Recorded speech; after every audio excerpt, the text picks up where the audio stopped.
If training's feeling a little stale and it feels like maybe you're spinning your wheels a little bit, kind of going nowhere and not making any real progress, hopefully this video is going to help. Today we're going to have a look at the idea of progress in training. Not just how we define it and what it means to be making progress or the different types of progress you can make, but then we're also going to look at the more practical applications of how do we make that progress happen in training? What are the mechanisms? How does this process work? But then also, what are some of the reasons you could be in a position where you're not making progress?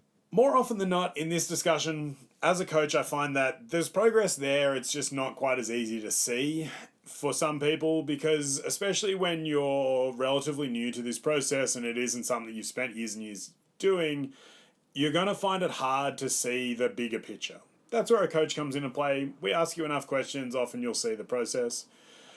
But with this video, I'm trying to give you a framework for how to define progress, how to look for progress, and how to see those little things that maybe you've missed because you're too focused on that one very obvious aspect of the training process.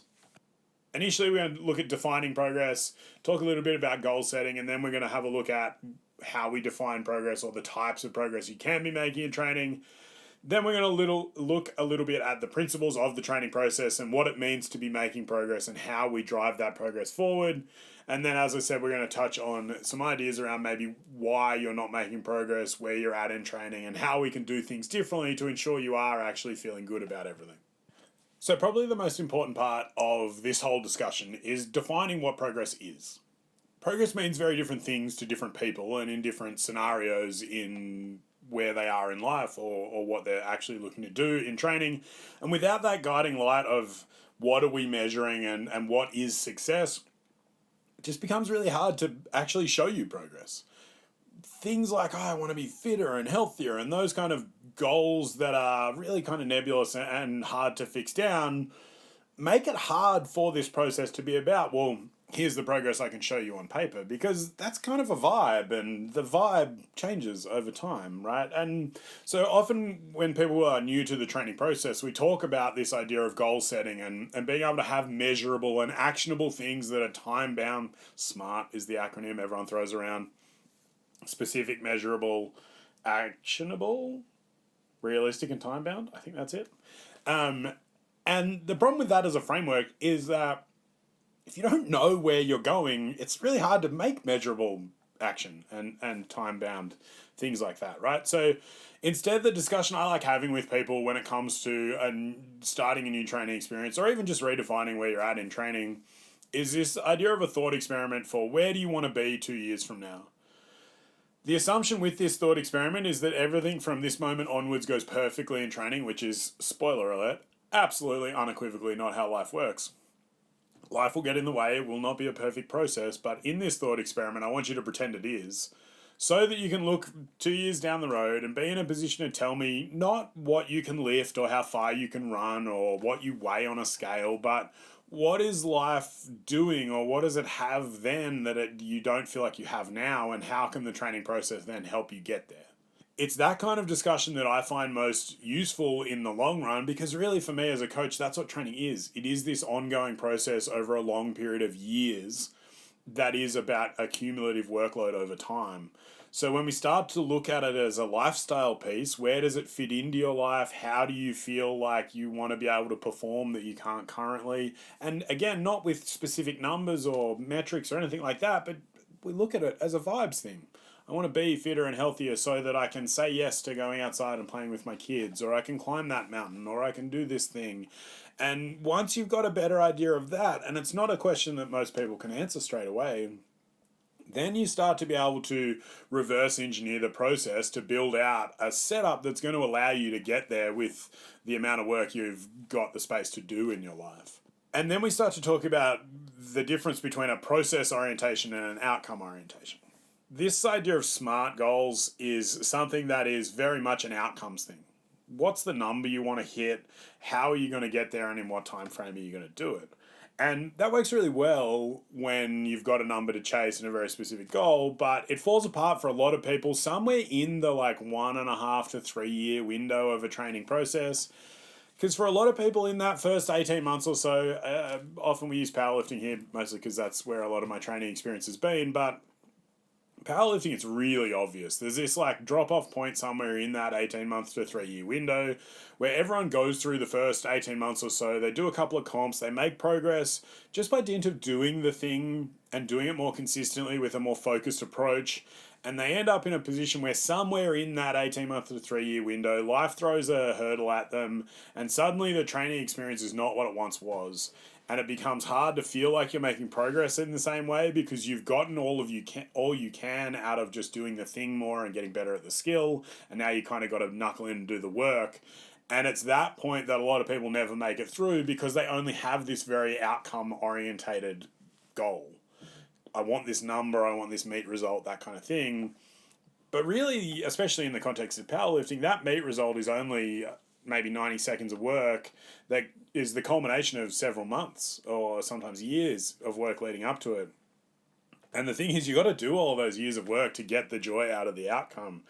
So I really like focusing on the process rather than the outcome, especially because at a certain point you will have lifted the heaviest weight you've ever lifted, and you will be on a downward spiral into the end of life and a physical existence that's not as fun as maybe it is now. And that's a reality of the process for all of us. It's a confronting reality, but it's a reality.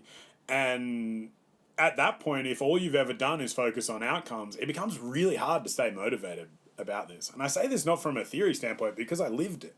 I got into powerlifting because I wanted to be the first Australian to squat 1,000 pounds. 455 kilos is 1,003 pounds. I was the first one, to my knowledge, to attempt it.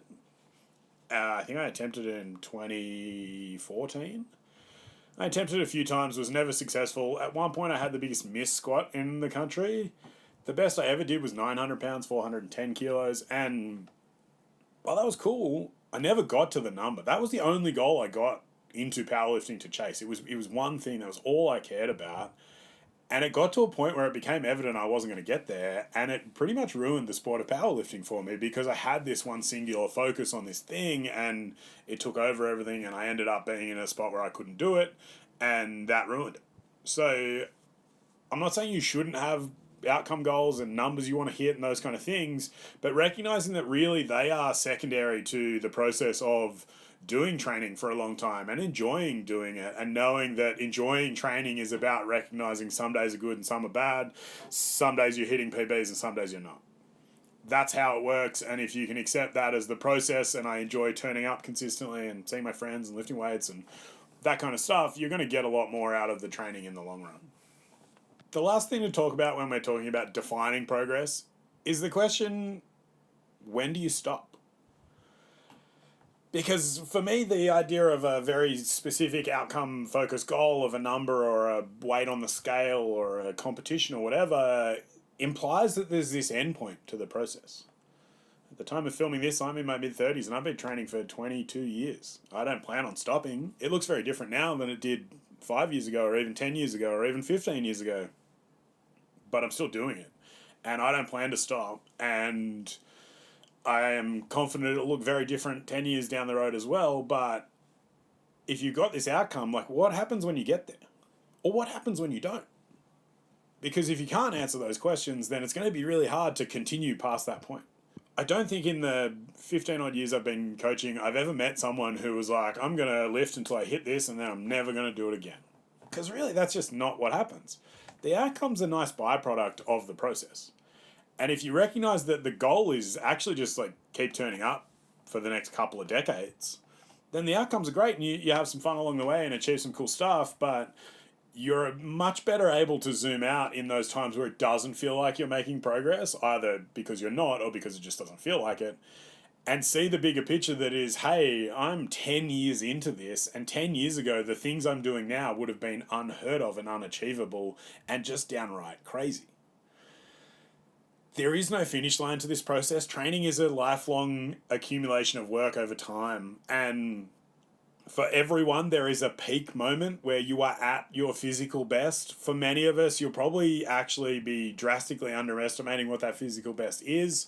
For some of us, you'll have touched the edge and you've gone as far as you can. And none of those are more valid than the other, but recognizing that training is just a lot of moments added up together over years is going to help you recognize where the progress is and what that progress feels like. much better than trying to arbitrarily define success as this one number or this series of numbers, because really those numbers don't actually mean anything in the long run. With a better theoretical understanding of what we're looking at when it comes to progress in training, now we can look at the actual measurable aspects of progress. In my eyes, there's really only 5 ways you can make progress in training. You can be better at the skill, which is a neural adaptation. You're getting better at the wiring between your brain and muscles and body. You can get stronger, which is your ability to exert force. You can improve your power or speed, depending on how you want to describe that, which is how quickly you can apply force. You can improve your endurance, how long can you maintain an output for, and you can improve your range of motion. Those are the only 5 measurable outcomes. Everything you want to do in training fits into some combination of those 5 things. In my eyes, a good training program does all of that all the time. Especially when we talk about a good training program in general, like someone who wants to just be generally fit and strong and healthy, a good training program ticks all of those boxes all of the time. Understanding that those are the 5 key areas, it then feeds into, okay, well, how do we measure progress in those? Because some of those are a little bit more esoteric than others. Measuring skill is relatively simple, I think, but is also kind of the fundamental underpinning of this whole training process. I very much believe that everything we do is a skill, and that's kind of the framework I have for coaching is that everything's a skill first, down to like turning up to the gym consistently is a skill that you have to practice. So that's the key aspect that I'm approaching in the first part of any training process. I want you to practice turning up regularly and all of the skills that go into that, and we build on that. But to measure skill, it's really looking at your average execution over time, right? Whether that is how consistently do you turn up on average to the gym, or how consistently do you squat when you're using 90% of your max. Skill's measured on average, not on the outliers, because skill is the average over time. You are ultimately an average of every rep you've ever done in the gym setting. And so rather than looking at our skill execution measurement as being what's the best we can do or where's the floor, we look at where's the average and how is that changing over time. In skill, it's also important to recognize the difference between accuracy and precision.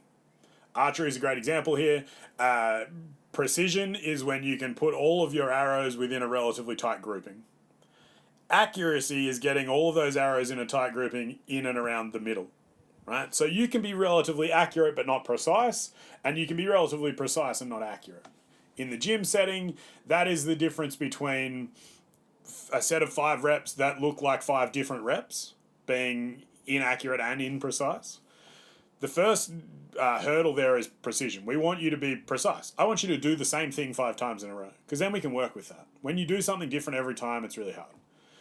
Then we look at accuracy. Okay, well, how do you compare to our model for what is good, and how do we improve that over time, right? So skills are always measured on average and in execution over time. Measuring strength is, again, relatively simple. For most people, outside of the directly competitive aspect of strength sports like weightlifting, powerlifting, and strongman, measuring strength in sets of 3 to 5 is probably the way to go. I think the benefit you get out of a window like that is that the overall contribution of skill execution is marginally reduced. So for an untrained person, the gap between what you could do for a heavy set of 3 and what you can do for a heavy 1 rep is probably like less than 5% in a lot of cases. For a very experienced powerlifter who's very good at executing 1 rep at a time, a 3 rep max might be like 10-12% below what they can do for a 1 rep, because that gap is really just all in efficiency in the skill execution aspect of it. So 3 to 5 rep maxes is kind of how I like to use or how I like to measure strength in the training context for non-strength sports athletes. But it's also largely about how you define what strong is. Strength in the context of absolute force is, measured nicely with barbells and things like that. But it could be relative strength, so your body weight or power to weight ratios, those kind of things, they all play a role as well. A little bit beyond the context of just this video, but worth thinking about in that context as well. barbell metrics, weight on a bar, on a machine, whatever it is, are only one measure of strength. You can look at things like power to weight and that kind of stuff as well, which are then influenced by other aspects. But recognizing what kind of strength you're looking for is important in that process as well. Power, speed, however you want to talk about it, is really, like I said, about how quickly can you apply that force. So traditionally we're looking at things like jumps and sprints and throws and that kind of stuff. It's all going to be things measured in under 10 seconds. So it's like, how far can you go in 10 seconds if you're sprinting, or how far can you throw that weighted object, or things like that. How you measure things here are largely defined by what your long-term training goal is, or what the training focus is, because they're very different to they're very different in the importance of them for someone who's a field sport athlete versus someone who just wants to lift heavy weights and be a good power lifter. So, there's lots of ways to measure power and speed, but really it's mostly determined by what you are training for and what you want to get out of the process. Endurance is relatively simple. It's generally measured in time and performance over long durations of time. When we talk about cardio and endurance stuff, lots of people start getting their hackles up because cardio is a naughty word, especially in the strength world. But as a former fatty turned endurance athlete, I can tell you that endurance is probably the piece a lot of people are neglecting in their training, especially in the strength sports world.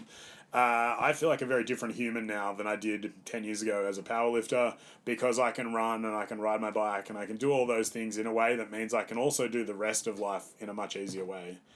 Measuring endurance is generally, again, going to be defined by what it is you're trying to do. For a lot of people, having a metric that is something around the 60 to 90 seconds, something around the 3 to 5 minutes, and then a 10 to 30 minute option, that gives us three really nice time domains to look at for cardiovascular work. And to do that, you need to be using something that you can do for those periods of time in a relatively cyclical and consistent manner. I really like an arm and leg kind of Echo. We use the Rogue Echo bikes, but Assault bike or whatever you want to call them. They're a great tool because they're really low skill demand and you can just work really hard. And it is just a case of hit go on the thing and go as hard as you can for the time you've got. That's a really great metric and a great way to measure it. If you're chasing very specific distance goals or endurance sport things, then obviously you've got a slightly better defined aspect. But for the average, I just want to be fit, strong, and healthy kind of a person.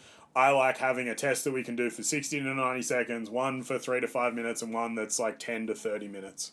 That makes sure we're ticking all of the boxes of endurance and gives us a nice framework for where are the holes in your setup and what do we need to focus on. Lastly, we're looking at range of motion, which for a lot of people is really just kind of defined by how do you feel moving around in life, those kind of things. It's really easy to feel like you need more range of motion all of the time because you feel stiff and sore and that kind of thing. That's not the case, and very much this is not the video to go into that in depth. But for most people, the best measurement for range of motion is that you can go about your day and your training process without feeling like you don't have the range of motion you need to do the things you want to do. We can do things like static stretches and range of motion testing, but for most people that's kind of a secondary thing that's actually just a byproduct of the process rather than a very direct and deliberate, forefront goal to chase. With a better understanding of what progress is, how we define it, and where we're looking for it, we can start to look at how do you actually make progress in training. Now, when we have this discussion in the training space, the word overload gets thrown around a lot. It is considered one of these guiding light principles of training, and it very much is, but I think it's really misinterpreted, and I know for one, I definitely misinterpreted this as the mechanism of training progress as opposed to a result of the training process. Overload is based on the idea that life is an adaptive organism. We adapt to the stress placed upon us, and that stress helps drive adaptation in the directions we want. That's essentially what the training process is. We're applying a measured amount of stress to a system that gets or elicits a response in the direction we want it. The mistake here is that everyone interprets that as meaning, well, if I do the same thing over and over, I stop making progress because I've adapted to it, so I always need to be doing more. Classically in powerlifting, people are like, I lifted 100 this week, I need to lift 110 next week. It's not actually the case. The overload is not the thing that drives the adaptation, it is the result of the adaptation. You don't need to do more work every week in case you adapt to it. You need to do the work until you adapt to it, and then you need to do more work. Rather than trying to think about what did I do last week and how do I do more next week, in a program like the ones I write with RPE, if you did 100 for 5 reps last week and it was an 8 RPE, it doesn't necessarily mean you need to do it more than that this week. You might do 100 again and it's still an 8 RPE, and that's okay. Sometimes you might do the same weight 2 or 3 weeks in a row, and then in that third or fourth week, suddenly it's much easier. And that's the progress, that's the overload that has happened, and now you're ready to aim for more. When you feel like you have to be pushing forwards all the time, then you run into a wall eventually. The problem is it works early on. When you first start training, you can do more and more every week. But eventually, if you keep carrying that mindset forward, you will run headfirst into a wall that is really confronting and disappointing, because suddenly you're not able to make progress at the same rate that you thought you could over time. A well set up training program, whether you're a competitive athlete or just an everyday person who wants to train hard and feel good, should have plenty of avenues for making progress in different areas at all times. And ultimately, how you define progress and how you measure that progress is, as we've kind of reiterated through this, very much about what are you training for. If you're a competitive athlete, the best way to be measuring progress is first and foremost the skill execution of your sport. If you're a powerlifter and your lifts are really inconsistent, you probably don't need to be worrying too much about the weight on the bar. You need to be consistently executing the technique, making progress in that area before you move on to worrying about what the weight on the bar is. If all you do is at all costs put more weight on the bar, you're the person who gets to the competition platform and can't execute the lifts to the standard required for the comp, and then suddenly all that work's been wasted.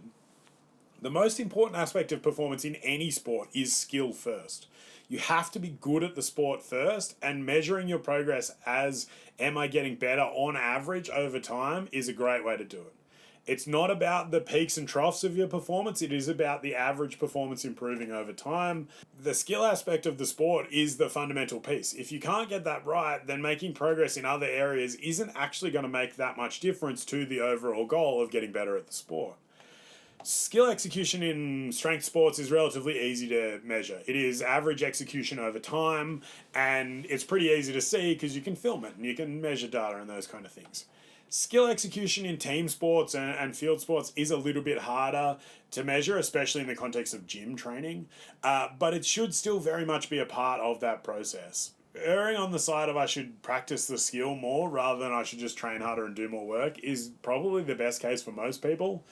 And then we move on to different ways of then measuring where are you making progress in a competitive sense. The other two really important aspects of measuring progress in a competitive sense are your ability to maintain your execution standards at high intensities and under fatigue. So in the context of strength sports, that is, does your technique break down really drastically over 90%? Well, then you're probably not improving as much as we'd hope.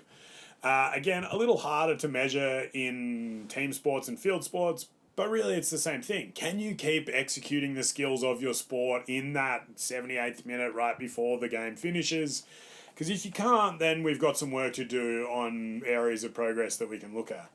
And the last one is your ability to perform at the most important time. Powerlifting is especially important here because it is that sport that happens on one day. You can train for months and months and months, and you can be making progress in the gym, but then suddenly you get to the platform, and for a myriad of different reasons, you don't live up to the expectations of progress you had. It's really hard at that point to feel like all of that work hasn't been wasted, which it hasn't. It's not how it works. But it is recognizing that, especially for the competitive athlete, performance at a very specific time is the key performance indicator. All your training numbers are irrelevant when you hit the platform. You have to be able to perform at the right time, and if you're not, then there are areas of progress to be made in how you're training, how you're putting it all together on that day, and how you get there. In a more general sense, if you're someone who's just training to be fit and strong and healthy and enjoying your life outside the gym, measuring progress in that capacity is way more about the rest of your life. What can you do now that you couldn't do 2 years ago? And does the number you're using as the metric for progress actually mean as much as you think it does?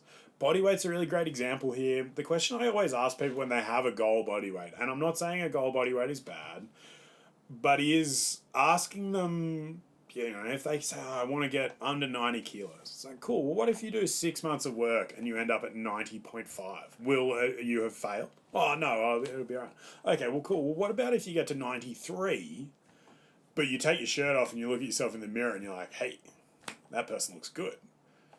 Does the number on the scale actually mean that much? Probably not. Now, it's really easy for me to say that, and it's actually not that simple. It is a very complex topic. But numbers, especially as metrics for progress for general health and fitness stuff, can be really deceiving. Because ultimately, it's way more about how you feel about the progress you've made than it is about the number specifically, because most of those numbers are arbitrary and don't actually mean anything. When we're looking at measuring progress, it's really about the idea of doing more over time. The caveat here is that it's while you maintain a consistent output or consistent execution, because the idea of just arbitrarily doing more for the sake of more and it ends up looking like garbage and the quality really deteriorates, it's just kind of a waste of time. There's lots of different ways we can do more or see progress in ways that aren't necessarily more on paper but actually represent progress over time. The easy ones are looking at more weight, distance, or time done at the same perceived effort. So if this week you did 100 for a set of 3 and it was an 8 RPE, and in 6 weeks you did 100 for a set of 3 and it was a 7 RPE, you've made measurable progress. If you're doing more reps and sets or total volume at a consistent load, that is progress over time, because that's your ability to maintain that output at a level of intensity for a greater workload. If you're able to do the same amount of work but at a higher quality standard or a higher level of execution, then you've made progress.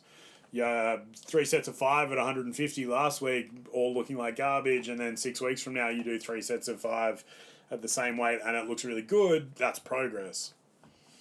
If you're in a position where you're maintaining or only seeing a very small reduction in your output while losing lots of body weight, that's often a really easy one to show you progress that doesn't feel like progress. If you've lost 5% of your body weight and maintained your strength output, you are making progress because your strength to weight ratio has improved. If you're consistently less sore now from the same amount of training than you once were, that's also a measurable amount of progress.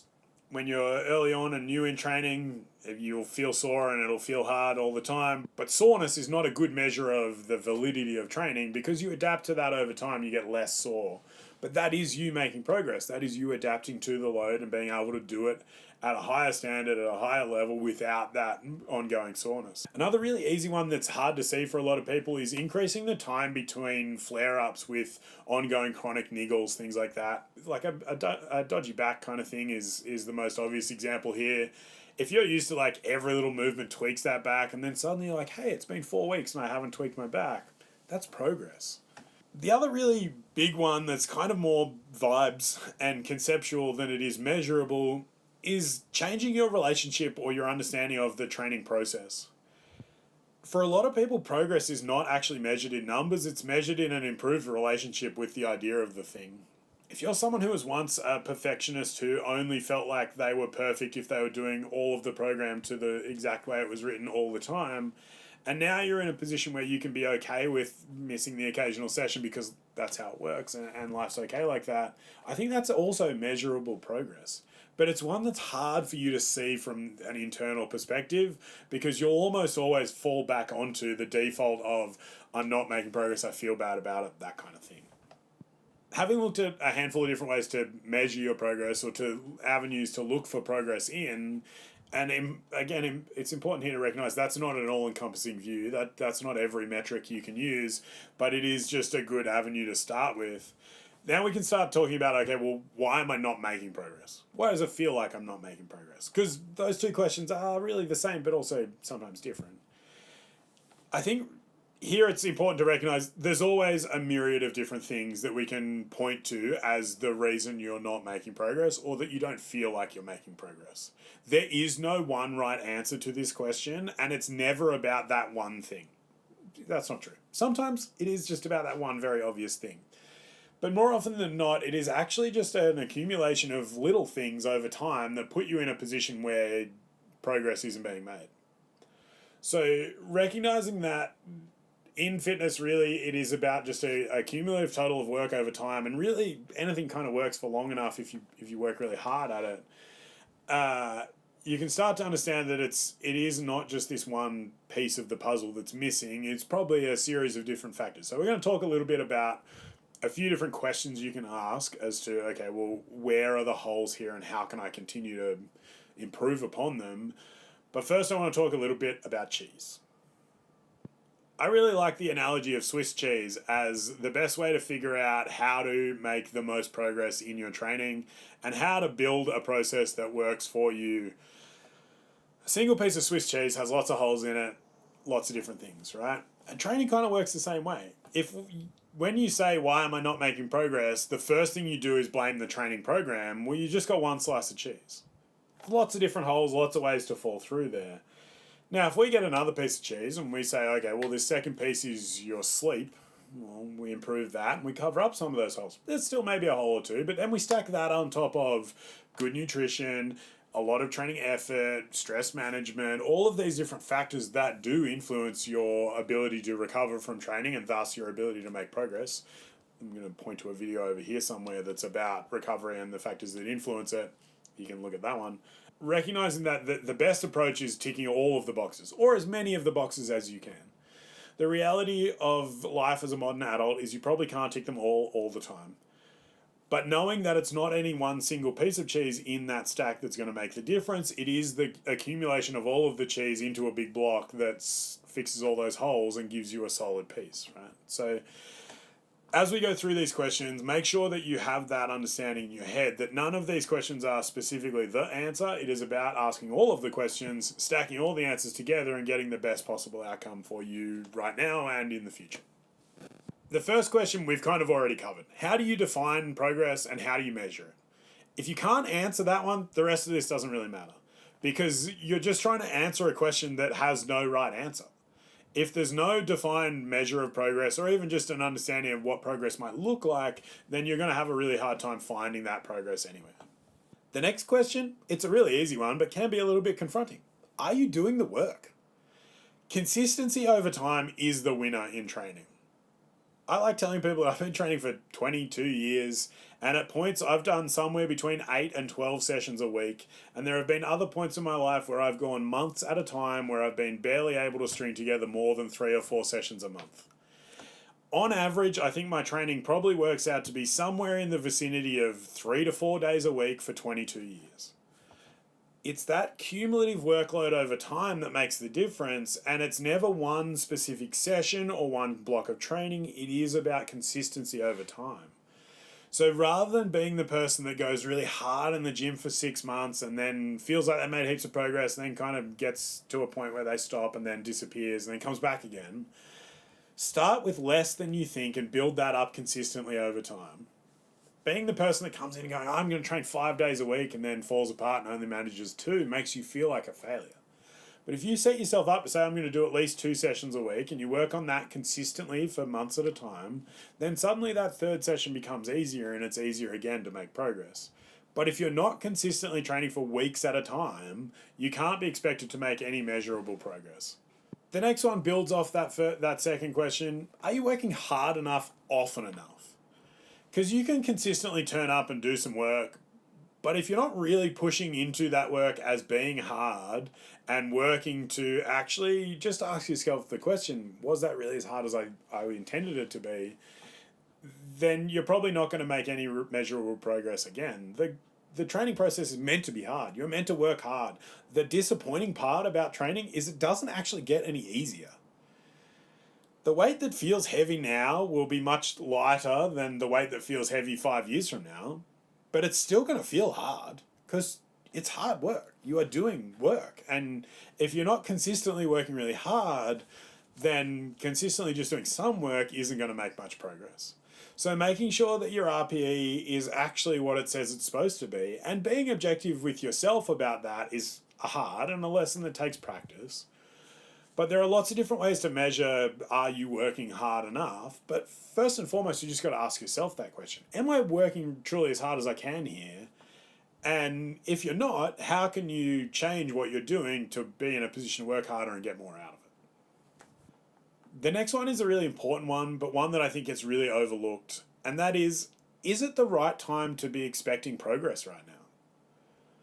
For a lot of us, we get into training earlier in life in a time where life is relatively low stress and low consequence, and that allows you to put training in a real high priority and to work really hard and be really committed to the progress and the process.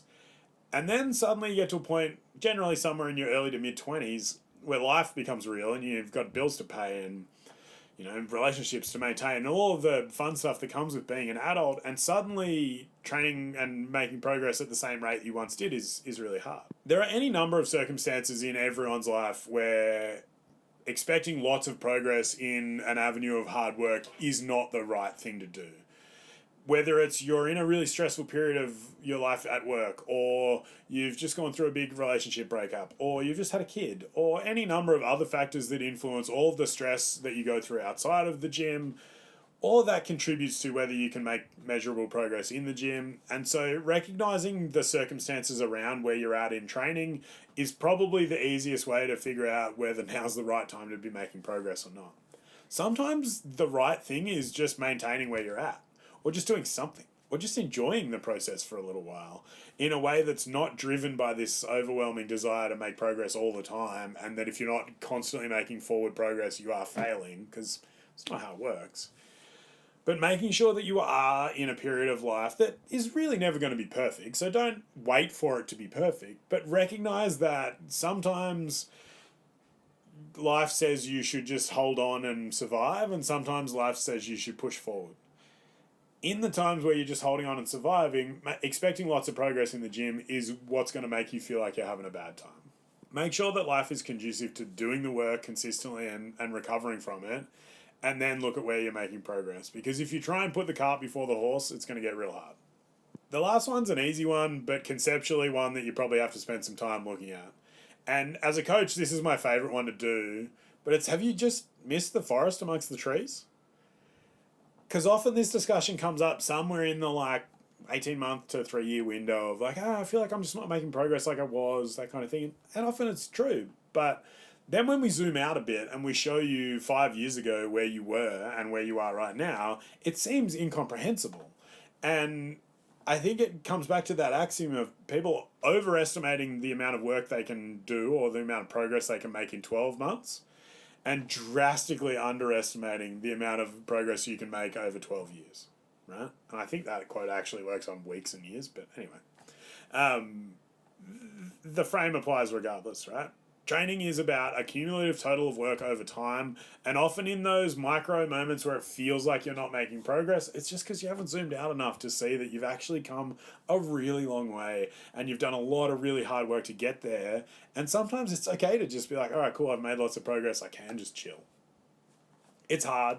It's something that I still battle with personally in my own training and in my own training experience.